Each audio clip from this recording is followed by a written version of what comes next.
আজকে হচ্ছে বাড়িতে মায়ের জন্মদিন স্পেশাল রান্না বান্না হচ্ছে। সকাল সকাল হচ্ছে, অ্যাকচুয়ালি প্রথমে পাপাই দাদের বাড়ি যাওয়ার কথা ছিল, কিন্তু সকালবেলা বাজার হাতে চলে এসছে হচ্ছে বউ আর হচ্ছে বর গেছে আমার গাড়ি নিয়ে আমাকে একটা হেল্প করতে, কারণ আজকে হচ্ছে গাড়ি সার্ভিসিং আছে।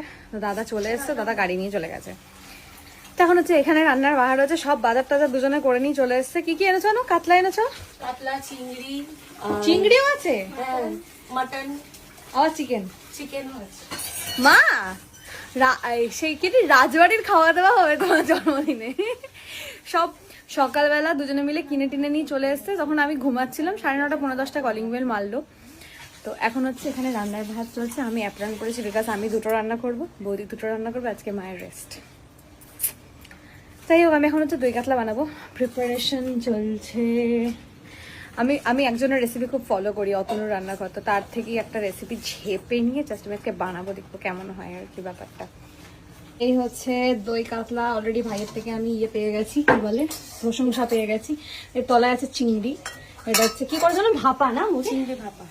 এখানে মাটন হচ্ছে, এটা চিকেন, চিকেনের পাতলা ঝোল স্পেশালি ভাইয়ের জন্য। ভাই ভিডিওতে এসে বলবেন আমি জানি, তো লজ্জা পায়, আর খেতে খেতে ভিডিও করতেও চাইছি না আমি, কিন্তু ভাইয়ের কাছ থেকে দই কাতলা প্রশংসা পেয়ে গেছি। 2 পিস খেয়ে নিয়েছে অলরেডি। আজকে দুটো আমার, দুটো তোমার।